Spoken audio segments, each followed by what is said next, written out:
டாஸ்மாகில் 1000 கோடி ரூபாய் முறைகேடு நடைபெற்றதாக கூறி தலைமை அலுவலகத்தை முற்றுகையிட திட்டம். சென்னையில் ராஜரத்தின மைதானத்திற்கு வந்த பாஜக நிர்வாகிகள் மற்றும் தொண்டர்கள் கைது. டாஸ்மாக் அலுவலக முற்றுகை போராட்டம் அறிவிக்கப்பட்ட நிலையில் தமிழ்நாட்டின் பல்வேறு பகுதிகளிலும் பாஜக நிர்வாகிகளுக்கு வீட்டுக்காவல்.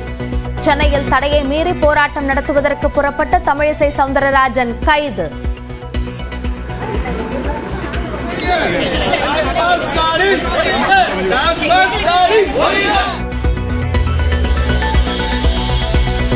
டாஸ்மாக் அலுவலக முற்றுகை போராட்டத்திற்கு புறப்பட்ட தமிழ்நாடு பாஜக தலைவர் அண்ணாமலை கைது. 1000 கோடி ரூபாய் முறைகேடு என்பது சிறிய தொகைதான் என பேட்டி. சென்னையில் தலைமைச் செயலகம் முன்பு பாஜகவினர் போராட்டம். கைது செய்து வாகனத்தில் அழைத்துச் சென்ற காவல்துறையினர். பெரும்பாலான நேரங்களில் ஒருதலைபட்சமாக சபாநாயகர் அப்பாவு செயல்படுவதாக எடப்பாடி பழனிசாமி குற்றச்சாட்டு. தேவையற்ற வார்த்தைகளை பயன்படுத்துவதாகவும் நம்பிக்கையில்லா தீர்மானம் மீதான விவாதத்தில் பேச்சு. நடுநிலையுடன் செயல்படுபவர் சபாநாயகர் அப்பாவு என முதலமைச்சர் மு க ஸ்டாலின் பேச்சு. கனிவானவர், கண்டிப்பானவர் என்றும் திட்டவட்டம். சபாநாயகருக்கு எதிரான தீர்மானத்துக்கு காங்கிரஸ், விசிக, இடதுசாரிகள் உள்ளிட்ட திமுக கூட்டணி கட்சிகள் எதிர்ப்பு. சபாநாயகருக்கு ஆதரவாக இருப்போம் என உறுப்பினர்கள் உறுதி. நகர்ப்புற உள்ளாட்சி அமைப்புகளில் சாலைகள் அமைக்க 950 கோடி ரூபாய் ஒதுக்கீடு. சட்டப்பேரவையில் அமைச்சர் கே நேரு தகவல்.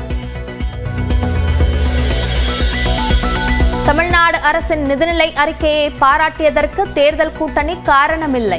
தேமுதிகவின் தேர்தல் அறிக்கையில் இடம்பெற்ற வாக்குறுதிகளை பட்ஜெட்டில் அறிவித்ததால் வரவேற்றதாக தேமுதிக பொதுச் செயலாளர் பிரேமலதா விளக்கம். சென்னை சென்ட்ரல் கும்மிடிப்பூண்டி இடையே பராமரிப்பு பணி காரணமாக இன்று 21 புறநகர் ரயில்கள் ரத்து. சென்ட்ரல் மீஞ்சூர், சென்ட்ரல் பொன்னேரி இடையே சிறப்பு ரயில்கள் இயக்கம். தூத்துக்குடி அனல் மின் நிலையத்தில் 20 மணி நேர போராட்டத்திற்கு பிறகு அணைக்கப்பட்ட தீ. புகையும் முற்றிலுமாக வெளியேறிவிட்டாலும் முழுமையாக மின் உற்பத்தியை தொடங்க 1 மாதம் ஆகலாம். எடப்பாடியில் சிறுவனின் தொண்டையில் சிக்கிய 5 ரூபாய் நாணயம். அறுவை சிகிச்சை மூலமாக பாதுகாப்பாக அகற்றிய அரசு மருத்துவமனை மருத்துவர்கள். தொகுதி மறுசீரமைப்பு, வாக்காளர் பட்டியல் முறைகேடு உள்ளிட்ட விவகாரங்கள் குறித்து விவாதிக்க கோரும் நோட்டீஸ்கள் நிராகரிப்பு. எதிர்ப்பு தெரிவித்து மாநிலங்களவையிலிருந்து எதிர்க்கட்சிகள் வெளிநடப்பு. சிவகளை அகழாய்வு குறித்து அறிவியல் பூர்வமாக நிரூபிக்கும் பணிகள் முடியவில்லை என மத்திய அமைச்சர் கஜேந்திர சிங் ஷெகாவத் தகவல். அறிவியல் பூர்வ நிரூபிப்பு பணிகள் முடிந்த பின்னர் புராதன சின்னமாக அறிவிக்க நடவடிக்கை என மக்களவையில் விளக்கம். கர்நாடகாவில் 75 கோடி ரூபாய் மதிப்பிலான போதைப் பொருள் கடத்தல். தென்னாப்பிரிக்காவைச் சேர்ந்த 2 பெண்களை கைது செய்த காவல்துறையினர். சுனிதா வில்லியம்ஸ் பூமிக்கு திரும்பியதும் உடல் ரீதியாக சில சிக்கல்களை சந்திக்க நேரிடும். டிஸ்கோ வித் கேஸ் நிகழ்ச்சியில் நியூஸ் 18 தமிழ்நாடு ஆசிரியர் கார்த்திகை செல்வனிடம் உரையாடிய மூத்த விஞ்ஞானி தாவி வெங்கடேஸ்வரன் விளக்கம். அழகாக நடனமாடும் வகையில் உருவாக்கப்பட்ட ரோபோக்கள். சீன நிறுவனத்தின் தயாரிப்பால் பார்வையாளர்கள் வியப்பு.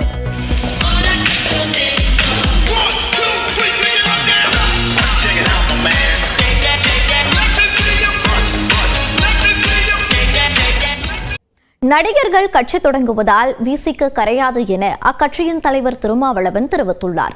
திரைக்கவர்ச்சியாளர்கள், நடிகர்கள் பின்னால் செல்லும் இளைஞர்கள் விசிகவுக்கு தேவையில்லை எனவும் அவர் கூறியுள்ளார். விடுதலை சிறுத்தைகள் கட்சி தேர்தல் ஆணையத்தின் அங்கீகாரத்தை பெற்றதை கொண்டாடக்கூடிய வகையில் விழுப்புரத்தில் விடுதலை சிறுத்தைகள் கட்சி சார்பில் நடைபெற்ற பொதுக்கூட்டத்தில் திமுக கூட்டணி கட்சி தலைவர்கள் பங்கேற்றனர். கூட்டத்தில் உரையாற்றிய விடுதலை சிறுத்தைகள் கட்சியின் தலைவர் திருமாவளவன், தேர்தல் ஆணைய அங்கீகாரம் பெற்றதை விட 1/4 நூற்றாண்டாக கட்சி நடத்துவதே பெரிய வெற்றி என்று பெருமிதம் தெரிவித்தார். நடிகர்கள் கட்சி தொடங்குவதால் விடுதலை சிறுத்தைகள் கட்சி கரைந்து விடாது என்றும் அவர் கூறினார். விஜயகாந்த் அவர்கள் கட்சி தொடங்கிய போது விடுதலை சிறுத்தைகள் தான் பலவீனப்படும் என்று கருத்து சொன்னவர்கள் உண்டு. சினிமா கவர்ச்சியின் மூலமாக இந்த இளைஞர்களை எவராலும் திசை மாற்றிவிட முடியாது, மடைமாற்றிவிட முடியாது என்பதை அப்போதே நான் சொன்னேன். இப்போதும் அதை சொல்கிறார்கள். நடிகர் ஒருவர் கட்சி தொடங்கிவிட்டார். இந்த இளைஞர்கள் எல்லாம் அந்த பக்கம் ஆட்டு மந்தைகளை போல் திரும்புவார்கள். ஒரு நடிகரின் பின்னால் இளைஞர்கள் அப்படி திரும்புவார்கள் என்றால் அந்த இளைஞர்கள் திருமாவளவனுக்கு தேவையில்லை. 2026 தேர்தலில் திமுக கூட்டணியில் கூடுதலான தொகுதிகளை கேட்போம் என்றும் அதற்காக அணி மாற மாட்டோம் என்றும் திருமாவளவன் குறிப்பிட்டார். முன்னதாக பேசிய மதிமுக பொதுச் செயலாளர் வைகோ 2015ஆம் ஆண்டு தன்னுடைய சொந்த ஊரான நெல்லை மாவட்டம் கலிங்கப்பட்டியில் டாஸ்மாக் கடை திறப்புக்கு எதிராக போராட்டத்தில் துப்பாக்கிச் சூட்டுக்கு காவல்துறை தயாரான போது திருமாவளவன் தனக்கு ஆதரவாக நின்றதாக நினைவு கூர்ந்தார். ஒரு ஆபத்து வந்தபோது அதை தடுப்பதற்கு ஓடி வந்த திருமாவளவன் அவர்களுக்கு விழா நடக்கிற போது அதிலே பங்கெடுக்காமல் நான் இருந்து என்ன பயன்? அதனால் தான் நான் ஓடோடி வந்தேன். அமைச்சர் பொன்முடி பேசுகையில் கட்சிக்கு சின்னத்தை பெறுவது எளிதான காரியம் இல்லை என்றும் அதை திருமாவளவன் பெற்றுவிட்டதாகவும் பாராட்டினார். அந்த சின்னம் கிடைப்பது மிகப்பெரிய விஷயம். எல்லாமே முதல்ல சுயாட்சியா இருந்து அப்புறம் தான் அங்கீகாரமாயிருக்கு. உதயசூரியன் சின்னமே அப்படிதான். இதற்கு பிறகு பேசிய காங்கிரஸ் கட்சியின் மூத்த தலைவர் பீட்டர் அல்போன்ஸ் மார்க்கெட் போன நடிகர் முதலமைச்சராக விரும்புவதாக நடிகர் விஜயை மறைமுகமாக விமர்சித்தார்.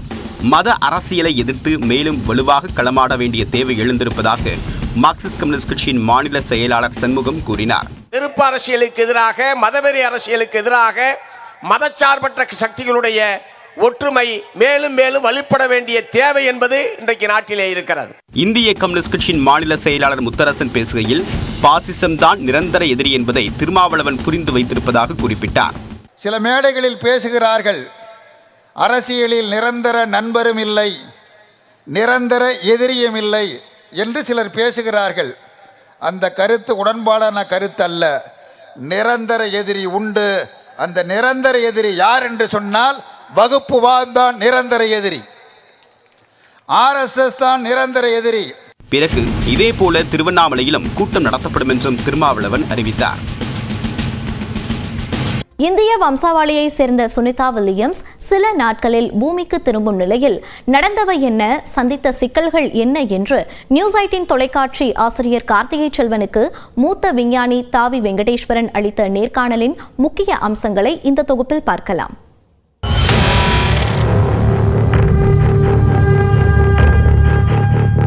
சிக்கிக்கிட்டாங்கிறதுலாம் தவறான ஒரு செய்தி. சில சமயம் திடீர்னு ஒரு விண்கல் வந்து உங்களை நோக்கி வரும்.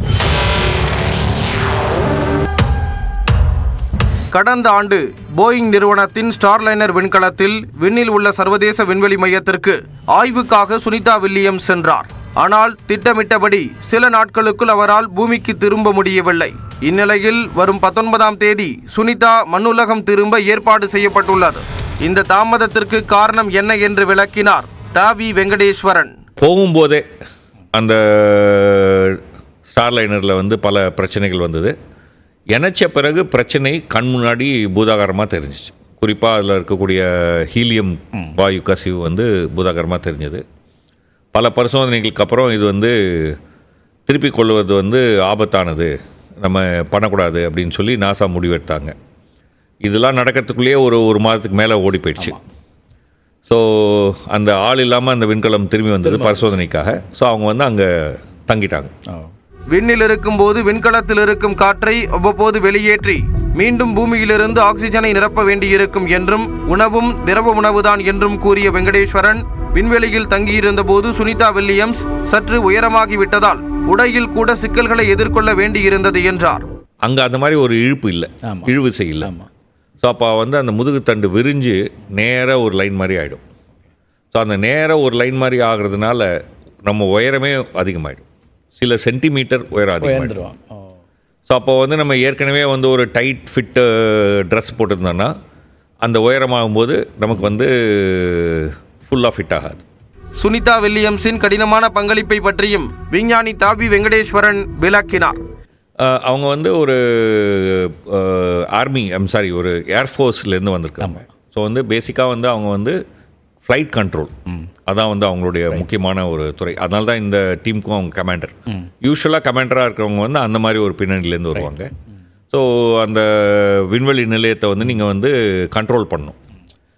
அதை விட இந்த ரிசர்ச் ஒர்க்கும் இருக்கும். பட் அது தவிர வந்து அவங்களுக்கு ஒரு முக்கியமான பணி வந்து இந்த மாதிரி கண்ட்ரோல் பண்ணதான் இருக்கும். கண்ட்ரோல்னால் என்னென்னா, சில சமயம் திடீர்னு ஒரு விண்கல் வந்து உங்களை நோக்கி வரும். அப்போது நீங்கள் வந்து உங்கள் ஸ்பேஸ் ஸ்டேஷனுடைய இதை வந்து மாற்றணும். ஸோ இந்த மாதிரி விஷயங்கள்லாம் வந்து அவங்க செயல்பட வேண்டியிருக்கும். பலரும் சுனிதா வில்லியம் சர்வதேச விண்வெளி நிலையத்தில் சிக்கி தவித்துக் கொண்டிருப்பதாக கருதுவது தவறு என்றும் அது ஒரு நீட்டிக்கப்பட்ட பணி என்றும் சுட்டிக்காட்டினார். சிக்கிக்கிட்டாங்கிறதுலாம் தவறான ஒரு செய்தி. இது வந்து உண்மையே கிடையாது. அங்கே ஏற்கனவே வந்து திரும்பி அவங்களோட பணிக்காலம் முடிஞ்சு வர்றாங்கன்னு சொல்லலாம். அவ்வளோதான்.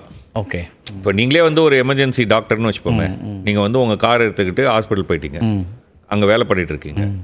உங்களை ரீப்ளேஸ் பண்ணுறதுக்கு வரவர் வந்து அவர் காரில் வராரு. அந்த கார் வந்து உங்களை மீட்க வரல. ரைட், அவ்வளோதான். அந்த கார் வந்து அங்கே பார்க் ஆகும், அவர் உள்ளே போவார், நீங்கள் ஏறி உங்கள் காரில் ஏறி திரும்பி வருவீங்க. அவ்வளோதான் விஷயம். சர்வதேச விண்வெளி நிலையத்தில் இருந்தபடி குடும்பத்தினருடன் பேச முடியும், இணையதளத்தை பயன்படுத்த முடியும். எனினும் பூமிக்கு திரும்பவிருக்கும் சுனிதா வில்லியம்ஸ் சில சிக்கல்களை எதிர்கொள்ள வேண்டியிருக்கும் என்றும் கூறினார். ஏன்னா வந்து அவங்க பாடி வந்து கிராவிட்டியை ஃபேஸ் பண்ணி மறந்தே போயிருக்கும்ல. ஆமாம். ஸோ திரும்பி உருவாக்கணும். நம்மளே கூட வந்து ஒரு பல நாள் பெட்ரு இதில் போயிட்டோம்னா காலை கீழே வைக்கும்போது கால் வந்து ஒரு மாதிரி நடுங்கும். ஆமாம், அதே தான். திரும்பி வந்துடும், அது பிரச்சனை கிடையாது. பட் அந்த ஃபியூ டேஸ் அக்ளமடைசேஷன் வந்து என்ன ஆய்வுகள்லாம் இப்போ நடந்துட்டு இருக்கு, எதுக்காக இந்த இன்டர்நேஷ்னல் ஸ்பேஸ் ஸ்டேஷன் உருவாக்குனாங்கன்னு தெரியும். ஓரளவுக்கு அமெரிக்கா ரஷ்யா சேர்ந்து பண்ணுறாங்கனாலும் அதில் என்ன முன்னேற்றங்கள் நடந்துட்டு இருக்கு, அதில் சுனிதாவோட ரோல் அப்படிங்கிறது என்னவா இருந்தது? ஒவ்வொரு எக்ஸ்பெடிஷனுக்கும் வந்து பல்வேறு விதமான ஆய்வு முனைப்புகள் இருக்கும். நம்ம எளிமையாக புரியறதுக்காக வந்து ஒரு 2-3 எக்ஸ்பெரிமெண்ட்டை வந்து நான் வந்து எக்ஸ்பிளைன் பண்ணுறேன். காம்ப்ளெக்ஸாக இருந்தால் கொஞ்சம் சொல்கிறதே கூட கஷ்டம் தான்.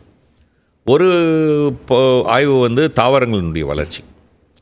இப்போது ரொம்ப எளிமையாக நம்ம புரிஞ்சுக்கணும்னா, நம்ம ஒரு விதையை போட்டால் அதனுடைய வேர் கீழ் நோக்கி போகுது. ஆமாம், பூமி கீழே போகுது, முளை மேல் நோக்கி வருது.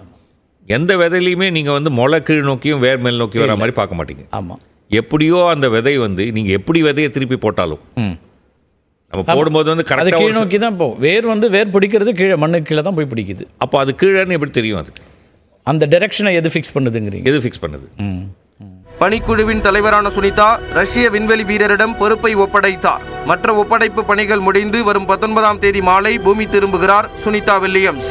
சிக்கல்களை மன உறுதியுடன் தயக்கமில்லாமல் சுனிதா வில்லியம்ஸ் எதிர்கொண்ட போதும் அவர் பூமிக்கு பாதுகாப்பாக திரும்ப வேண்டும் என்று எண்ணாதவர்களே இல்லை எனலாம்.